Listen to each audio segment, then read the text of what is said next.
We did the offense. Now let's do the defense. 5 candidates I expect to break out in 2023, and they're a little more obvious this time. You are Locked On Nittany Lions, your daily podcast on the Penn State Nittany Lions, part of the Locked On Podcast Network, your team every day.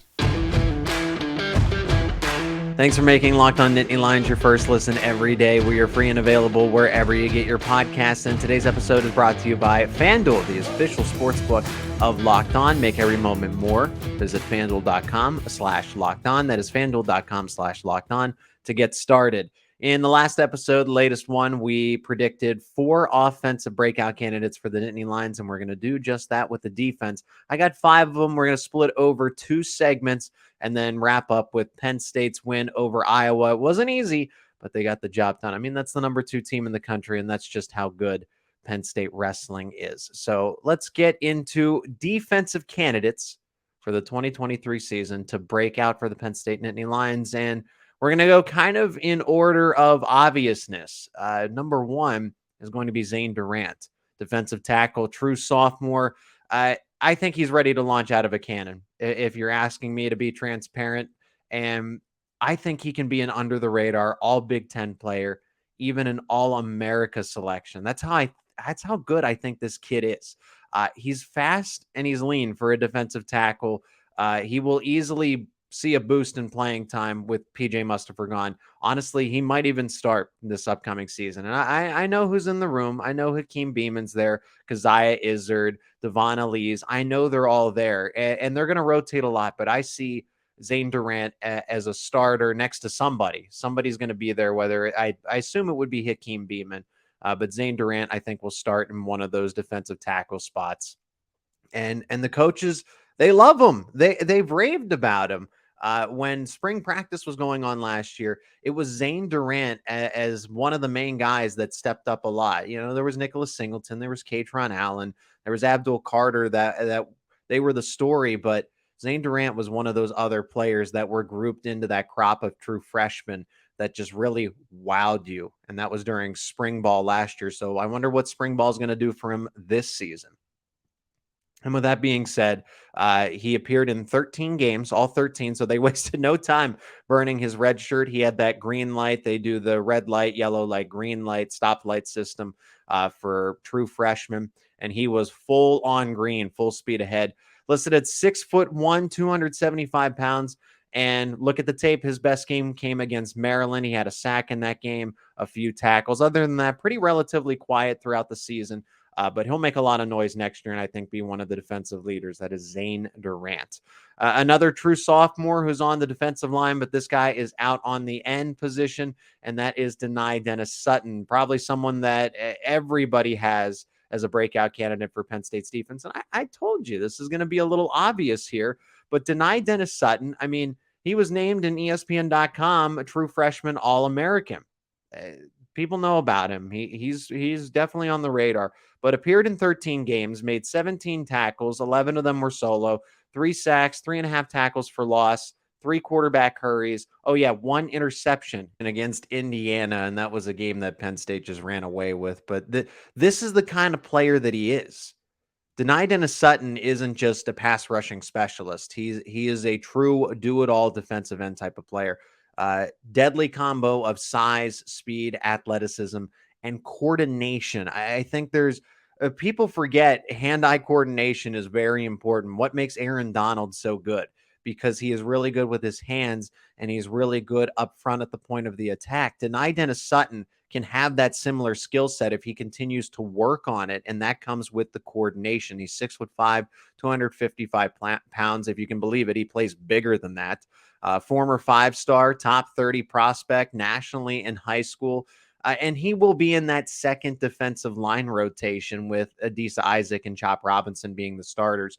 Now, for some that might not have seen other episodes that we've done here on Locked On Nittany Lions, but the defensive line rotates with 2 full groups. They don't just sub random guys in and out. They always want fresh legs at all times. So they have a group A and a group B. And I think Dennis Sutton will be pretty solid in that group B and see a lot of reps. So he won't necessarily start, but he will see significant playing time. It's not really about if you start in this Penn State defense. It's how many snaps you get. in general here. And fun fact, if you didn't know why he wears number 33, that is because that is the Penn State sack record. Now, he had 3 sacks in his first season, so he's got a lot of ground to cover because I don't know that he sticks around for 4 years. That's what it's going to take unless he has it would take 15 sacks each season. That's going to be tough to do, but maybe he can get there. But that's why he wears number 33, because he wants to chase after that sack record. This is the third defensive player before we nominate the last 2 in the next segment, and that is Kobe King, redshirt sophomore, Mike linebacker. And I expect him to start and be the full-time starter at the Mike linebacker. He is too good to keep off the field. He showed that this past season, later on in the season, because it was Tyler Elsdon taking those reps. And then Kobe King started to work his way more onto the field because he's just so much more athletic. Now, the reason why Tyler Elsdon was on the field is because Tyler Elsdon is a smart player. And it's not to say that Kobe King isn't. But Tyler Elsdon understood assignments better. He understood the Mike linebacker role a little better, the checks that you have to make. You are the captain of the defense, the play caller of the defense out there, and you got to change, people's positions. You got to change what they're doing and be able to read the quarterback and read the signals and understand that. And I feel like Kobe King has caught up to speed on that because that's what was holding him back. It's not because he can't play football. It's because that he wasn't getting all of the X's and O's. But now that he's done it and done a lot of it, I mean, he had some really good games. Think back to the Indiana game. He was clearly the defensive player of the game, and he was nominated as such as the Penn State defensive player in that game. He had 6 tackles against Rutgers. Kobe King flies all over the field. And it's good to have Tyler Elsdon there to be just added depth because he's a good linebacker, but Kobe King is so much better when it comes to athleticism. He had 39 tackles last season, 4 of them for a loss. He recovered a fumble. He had a touchdown, defensive touchdown. And most importantly, he can cover. I think that's really underestimated here. You need a linebacker that can go out and cover. And that's exactly what Kobe King can do against tight ends. He's not a mismatch. He's got good size to him. He's an athletic freak, and tight ends won't be able to just get by him. He'll be able to go stride for stride with those guys down the middle of the field, which is very helpful for Penn State's defense. It is Locked On Nittany Lions. When we come back, the final 2 candidates to break out for Penn State's defense in 2023. Let me know in the YouTube comments who you think will break out for Penn State's defense. That is all next on Locked On Nittany Lions. Today's episode is sponsored by FanDuel. Folks, the NFL playoffs are here, and we're really excited about our new sports betting partner for Locked On because they are the #1 sports book in America, and that is FanDuel. And if you're new to FanDuel, that is even better. They have so many great features that make betting on sports so easy and so fun. New customers join today to get started with $150 in free bets guaranteed when you place your first $5 bet.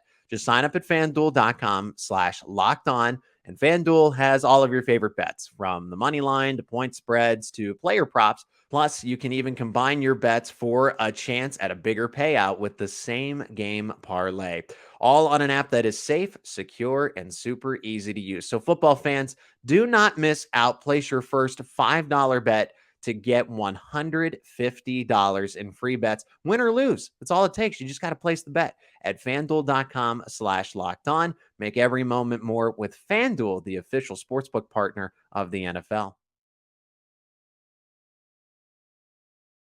Thanks again for making Locked On Nittany Lions your first listen every single day. Make sure you check out the brand new podcast, and that is Locked On College Basketball. Everything you need to know about college basketball in one place. Plus, you get to hear from big-name experts, insiders, coaches, and players. That is Locked On College Basketball, available on YouTube and wherever you get your podcasts. My name is Zach Seyko. Thanks so much for joining me. Segment number 2 is going to nominate the last 2 players I expect to break out in 2023. And we're going to go to the secondary safety, Zach Wheatley. I expect to see a lot of Zach this season. Jair Brown is gone. You need a free safety. You need someone that's going to be more of that coverage, that back end safety. Penn State needs a center fielder, ball hawking coverage safety.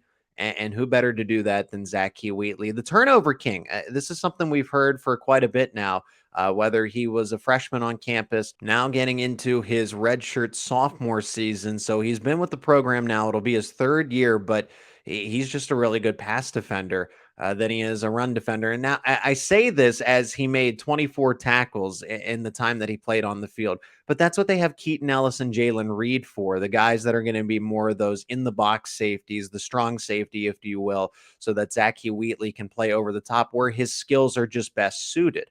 Why force him into a position that he's just not as good at? He is better being that ball hawking coverage safety, read the eyes of the quarterback, and he's just a magnet for the football. He's won the turnover king title. How many times now? Twice, because he made the most turnovers in spring ball and then in fall camp by forcing the most turnovers on defense. This past season, he appeared in 12 games. He had all those tackles. But most importantly, why are we talking about him? Because of the turnovers he made. He had 2 interceptions and a forced fumble, and they were really crucial to the outcomes of some games. Let's think back to the Purdue game. Oh, yeah, he just had a casual forced fumble. No big deal. No, it happened at the end of the first half. Purdue driving into Penn State territory, forces a fumble. It stays just inside the field of play, and Penn State recovers it. And guess what happens? Brenton Strange scores that big 60-plus yard touchdown that ultimately helped Penn State win that game. And then against Auburn, he had that diving interception, sideline, was able to get a foot in bounds. And that was as the clock was expiring at the end of the first quarter to shift momentum back to Penn State. I mean, this kid can play. I'm excited to get him more on the football field. I don't want to see Jair Brown go, but it opens the door for some of these young guys to play. And I think Zach Wheatley is ready to go as someone that who can lead the nation. If Jair Brown can lead the nation with interceptions, I think Zach Wheatley can do it as well. Quarterbacks will figure out quickly that they can't, they are not going to be able to stare him down because he will make them pay. The final one, and still comes from the secondary here, and that is quarterback Cam Miller. True sophomore, and Cam Miller is a little more of an under-the-radar type of player here because he didn't see too much action. He did appear in 10 games, and he made 3 tackles. Like I said, didn't really light up the stat sheet here. But one of those true freshmen from the class of 2022 that has big potential. The coaches really believe in him. Teammates, whenever I found this interesting because I think back to when Penn State had an off day from practice and they had media availability, and Sean Clifford and some other veteran players, Joey Porter Jr., they were talking to the media. So beat writers and reporters were asking him questions. And Sean Clifford, unprovoked, brings up Cam Miller's name, says that he's a really good football player. He understands the game so early in his career, and just has high hopes for him, high praise. And that was before the season was getting ready to start. This was before the Purdue game. So I found that really interesting. Coaches did the same thing, unprovoked, would just bring up Cam Miller and his progress. So anytime these players get brought up like that, when you don't ask them, as you said, hey, how's Cam Miller's development? How's he going? Obviously, you know they're going to say something good. But when you say, hey, Sean, what do you like about the defense, or how are they challenging you in practice? And he name drops Joey Porter Jr. and a couple other guys. And then all of a sudden, Cam Miller. And that's why I have high hopes for him, because when the coaches and players say he's a good player, I'm going to believe him. I'm going to believe them. So he's expected to be that next boundary corner, not a nickel, not a safety. He is going to be that boundary corner, down the line of Joey Porter Jr., now Kalen King. Cam Miller is expected to be in that role. 6 foot, 180 pounds. He will get a little bigger. That's what the off season's for. But you will see him a lot, a little more than last year. Storm Duck comes in. You have Johnny Dixon and Kalen King, but expect Cam Miller to be that next guy, that fourth cornerback that comes in. And if you'd like an honorable mention, because why not? KJ Winston falls in that category of a player that was under the radar this past season, but he's received a lot of high praise. When you talk about the defense or the secondary, his name, unprovoked, will get brought up in the conversation. So those two players, Cam Miller and KJ Winston, are the next line of secondary defenders that should be pretty good for Penn State's defense. It is Locked On Nittany Lions. We're talking some wrestling. Penn State gets it done in the Bryce Jordan Center. Sold out crowd against number 2 Iowa. My takeaways and just a recap of the whole event itself is on the way. My name is Zach Seyko, your host of Locked On Nittany Lions. Penn State wrestling downs number 2 Iowa 23-14 in the Bryce Jordan Center. Another electric crowd, no surprises. People describe it as boring. When Penn State's in total control, it is going to be boring. It's going to be boring for some. It was entertaining for me, but my takeaways to open up, and then we'll just recap the dual meet as a whole to finish everything up. If you haven't, please subscribe to the YouTube channel so you can get everything from football, men's basketball. We talk men's ice hockey on here, and Penn State wrestling, of course. So the wrestling team, they beat Iowa 23-14. Penn State obviously is still the best team in the country. That's no surprise. This is not a hot take. This is just kind of fact at this point. Iowa did give them a scare. Please, by all means, in the comments, tell me that Iowa kept it close and you didn't know if Penn State was going to run away with it. Max Dean, he iced the duel. That's great. But it was close. It really went down to the final seconds there. If Max Mirren gets a reversal, things completely change. You know, there were some really close bouts. Penn State definitely met its match with Iowa here, even though it was a 9-point deficit and they got the win. I will say that Iowa certainly gave them the biggest scare that they'll get all season. But Penn State is still number 1, and no one's taking that crown, even if it was close. You know, it's still about winning. Once again, we see that 174, 184, 197, 285. It's just the murderer's row. That's really what it is. It's the murderer's row. You can't get through it. Penn State just continues to sweep those weights almost every single time. I know that Greg Kirkfleet at the heavyweight is coming off of a loss to Michigan wrestler Mason Paris, but you can count on those 4 spots to be a guaranteed victory 99% of the time. No more red shirt for Levi Haynes, and they needed him. I think about the consequences here from Levi Haynes being in the lineup. So he burns his red shirt. They wanted to keep it, but you needed him in this dual meet to win. He won his bout, which was more important than people realize and more crucial to the end result. He defeated number 15, Cole Siebrecht, and it was 3-2. It was a 1-point victory. That did a bunch of things here for momentum. That prevented Iowa from winning the first of the 5 bouts in the duel. If Haynes doesn't win this bout, that is a 6-point swing for Iowa because you subtract the 3 and you give that to Siebrecht and the Hawkeyes, meaning that would have made heavyweight come down to a winner-take-all type of situation. Greg Kirkfleet, he had the leverage because he just had to avoid being pinned by Tony Cassiope. Now, Kirkfleet, I think, would have won ultimately, but the stakes are different. You know, there's not as much pressure for Penn State in that heavyweight spot. And Haynes's 3-2 decision helped Penn State make sure that it was a no-pressure situation down the stretch. But I will give Iowa a lot of credit here. They are as tough as a number 2 team as you can expect because Penn State demolished Michigan, and Michigan was number 3. Michigan had no shot in this. Penn State should have won 9 out of the 10 bouts. They ultimately won 8 in that dual meet, but it was back and forth until it got to Aaron Brooks. Aaron Brooks got that tech fall, and then Max Dean iced the dual meet, and then essentially all Greg Kirkfleet had to do as the number 2 wrestler in the country was not get pinned. It doesn't sound too hard for him. But I can say for a majority of the dual meet, I was unsure about who was going to take what.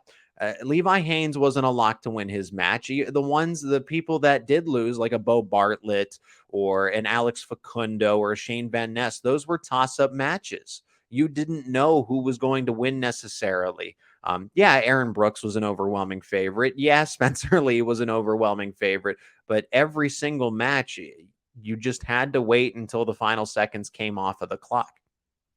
But as a whole, I mean, it started off pretty good for Penn State because everyone in the gymnasium, everyone in the Bryce Jordan Center, everybody on the planet thinks that Spencer Lee is going to pin Gary Steen. Well, first, Penn State makes a switch. They go to Marco Vespa instead of Gary Steen, and Vespa avoids the pin, and Spencer Lee ends up only getting 5 points instead of 6. Not that it would have mattered. Penn State would have won by 8 in this, but that's momentum. When everyone thinks that something's going to happen and Vespa's able to stay alive, hold his own, I respect him even more for coming out against Spencer Lee and putting him in a cradle early in the match, early in that matchup against them. So that's a tone setter when everyone thinks you're not going to be able to hold your own. And he did. Obviously, Roman Bravo Young's pin against Teskey in the Brody Teskey in the next match really sets the tone. That gets a crowd fired up. That is a home atmosphere ready to explode. And RBY did just that, because I wasn't expecting him to pin Teskey that late in the match, but Teskey overshot. RBY made him paid, and that's just a tone setter. Both of those two to open up, because most people assumed that Spencer Lee was going to get a pin and Teskey was going to at least make it a 3-point decision, that Roman Bravo Young wasn't going to get bonus points. It was, or maybe he might have had a major decision. Nope, he got 6 in that instance. And I'm not really surprised that Bo Bartlett, Shane Van Ness, and Alex Facundo all lost. Those were toss-up matches, as I mentioned, and their counterparts were just better that day, and they're ranked higher. Real Woods against Bo Bartlett. It's a number 2 wrestler in the country at 141, and Bo Bartlett just met his match in this case. I am surprised, however, at 174, even though Carter Starachi got the win, it was close. Carter Starachi has run away with a lot of matches this year, but this was a 2-1 victory against the number 16 wrestler in Nelson Brands. A win is a win. I won't take anything away from that, but it wasn't as emphatic as I thought it would be. And Aaron Brooks, this is an interesting statistic here. Aaron Brooks had 9 of Penn State's 16 takedowns. That's how dominant he was against Drake Rhodes in his 22-7 Tech Fall win. Brooks had more than half of Penn State's team total takedowns. And let's flip it over to Iowa. Spencer Lee had 18 points out of Iowa's 39 team points of all the takedowns and reversals or anything else, escape points. Spencer Lee recorded 18 of them. So Aaron Brooks and Spencer Lee did a lot of the heavy lifting for Penn State and Iowa the other night. And then Max Dean just icing it out at 197. I know I keep saying that, but he closed things. He was the closer. He kind of everyone had a deep sigh of relief when Max Dean was able to get that his 2-0 decision. It was gritty. It wasn't pretty, and he still owns Max Murin. He dominated him last year when it was out in Iowa, and this time at the Bryce Jordan Center, he just did what was needed to be done. And someone pointed this out on Twitter. I thought this was interesting as well, that all the Penn State wrestlers have the same strategy when it comes to riding time. Well, it works. And that's what he said too. He's like, it works and it's effective. And Cale Sanderson has it down to a science of what they needed to do, because Iowa had no response. And that's why, well, it's boring. It's boring. These are the rules. This is how points are scored. That riding time point is very important. And Penn State is really good when it comes to riding time and controlling the opponent. So I don't care that that's the case. The casual fan's going to say it was a boring dual meet. I thought it was exciting because I was on the edge of my seat until Max Dean ultimately clinched that victory. And it took that riding time to just close out the period and put it in the books. So Penn State now has to focus its attention next on Ohio State. They got a 3-leg road trip here.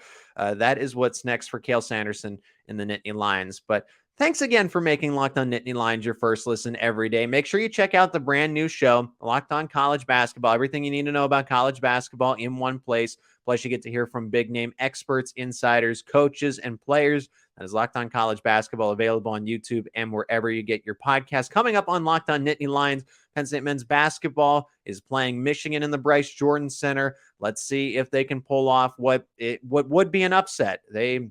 Vegas has them as a favorite. I'm surprised. We'll welcome back on Adam Sheets to recap it with me here, and more projections for Penn State football. It is the off season, so as news comes in, we'll be able to discuss it, but kind of analyze some more of the hypotheticals, breakout candidates, players you need to know, depth charts, everything else. That is all going to be on the way, and it's going to be right here on Locked On Nittany Lions.